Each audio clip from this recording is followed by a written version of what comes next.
नमस्कार मंडळी, माय जादू या यूट्यूब चॅनलवर तुमचे सहर्ष स्वागत आहे। मंडळी, राज्य सरकारची एक महत्त्वाकांक्षी योजना जी खूप चर्चेत आहे ती म्हणजे लाडकी बहीण योजना। या योजनेची जादू आपण मागच्या निवडणुकीमध्ये बघितलीच आहे। आता या योजनेबद्दल काही प्रश्न लोकांच्या मनात निर्माण झाले आहेत। त्यामध्ये काही महिला अपात्र ठरणार आहेत, तर त्या महिला कोणत्या आहेत? ज्या अपात्र महिला ठरल्या त्यांच्याकडून आता सरकार वसुली करणार का? किंवा हा लाभ जो 2100 सांगण्यात आला होता तो 2100 मिळणार आहे की 1500 मिळणार आहे? त्याचबरोबर तो मिळणार आहे तर महिन्याच्या नेमक्या कोणत्या तारखेला मिळणार आहे? या सर्व प्रश्नांची उत्तरे आपण आमच्या चॅनलच्या माध्यमातून या व्हिडिओमधून बघणार आहोत।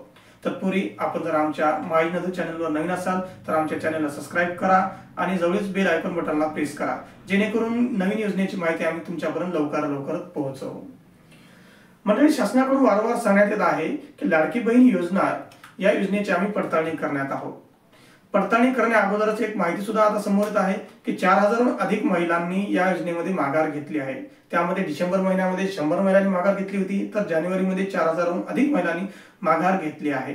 याचे कारण असं सांगता येईल आपल्याला की शासनाकडून सांगण्यात येत होतं की ज्या महिला अपात्र ठरणार आहेत त्यांच्याकडून आम्ही वसुली करणार आहोत, ती सुद्धा दंडासहित। परंतु या गोष्टीचे खंडन आता आदिती तटकरे यांनी केले आहे। त्यांनी असं सांगितले आहे की अशी कोणतीही आम्ही सांगितलेली नाही की त्यांच्याकडून वसुली केली जाणार आहे म्हणून, परंतु ज्या महिला अपात्र ठरणार आहेत त्यांना इथून पुढे लाभ मिळणार नाही।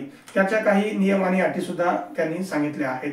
त्यापूर्वी जर आपण बघितलं तर लाडकी बहीण योजना या योजनेमध्ये क्रॉस व्हेरिफिकेशन आता चालू झालेलं आहे।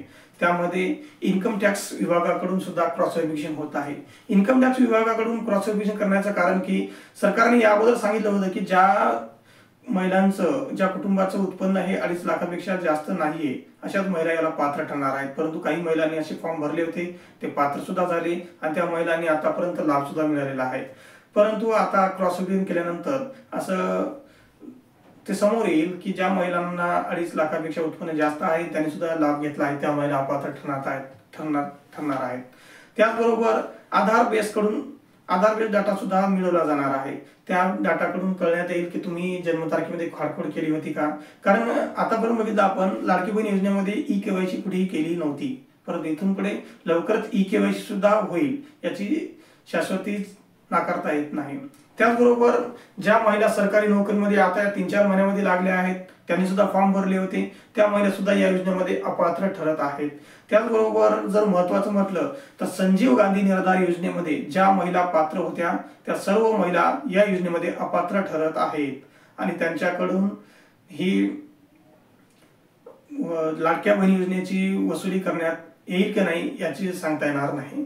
त्याचबरोबर पीएम किसान योजना या महिलांना आता यापुढे फक्त 500 रुपये महिना एवढाच लाभ मिळणार असल्याची माहिती महिला व बालविकास मंत्री आदिती तटकरे यांच्याकडून सांगण्यात आली आहे। त्याचबरोबर पिवळ्या आणि केसरी राशन कार्ड धारक ज्या महिला असतील त्यांना या योजनेचा लाभ मिळणार आहे। आता ही झाली या योजनेच्या पात्र आणि अपात्र बद्दलची माहिती, परंतु या योजनेमध्ये आता जानेवारी महिन्याचा लाभ हा कधी मिळणार आहे याची सुद्धा माहिती या विभागाकडून सांगण्यात आली आहे। ती म्हणजे 26 जानेवारी पर्यंत नवीन वर्षाचा हा लाभ मिळणार आहे आणि तो सुद्धा 1500 इतकाच मिळणार आहे, असे स्पष्ट मत आदिती तटकरे यांनी सांगितले आहे।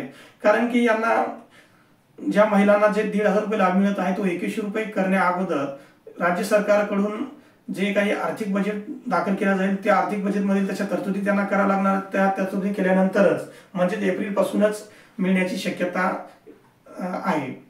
त्याचबरोबर काही महिलांनी या योजनेचा अजून लाभ घेतला नाही, अशा महिलांची योजनेचे फॉर्म देखील आता लवकरच नव्याने नोंदणी चालू होणार आहे। त्यामध्ये हा फॉर्म जो आहे तो फक्त अंगणवाडी कर्मचारी महिलांकडेच आपण भरू शकतो। त्यासाठी लागणारे कागदपत्रे जे अगोदर लागत होते तेच कागदपत्रे सुद्धा आता लागणार आहेत, त्यामध्ये कुठलाही नवीन बदल करण्यात आलेला नाही। त्यामध्ये तुमचं आधार कार्ड मागून आणि पुढून दोन्ही बाजू लागतील। त्याचबरोबर तुमचं मतदान कार्ड, मग तुमच्याकडे मतदान कार्ड नसेल तर टीसी लागेल। त्यानंतर तिसरं डॉक्युमेंट म्हणजे राशन कार्डवर तुमचं नाव नसेल तर तुम्हाला उत्पन्नाचा दाखला देईल, त्याला जोडता येईल। त्यानंतर पासपोर्ट फोटो, त्यानंतर बँक पासबुक आणि सोबतच हमीपत्र। या हमीपत्रामध्ये असं अगोदर सुद्धा महिलांनी लिहून दिलं होतं की आमच्याकडे 4 चाकी वाहन नाहीये, आमचं उत्पन्न जास्त नाही, असं एक हमीपत्र असतं। ते हमीपत्र तुम्हाला जवळच्या अंगणवाडी ताईकडे नेऊन देण्याचं आहे। तर मित्रांनो, ही होती लाडकी बहीण योजनेबद्दलची माहिती। तुम्हाला ही माहिती कशी वाटली हे आम्हाला नक्कीच कमेंटमध्ये कळवा। धन्यवाद।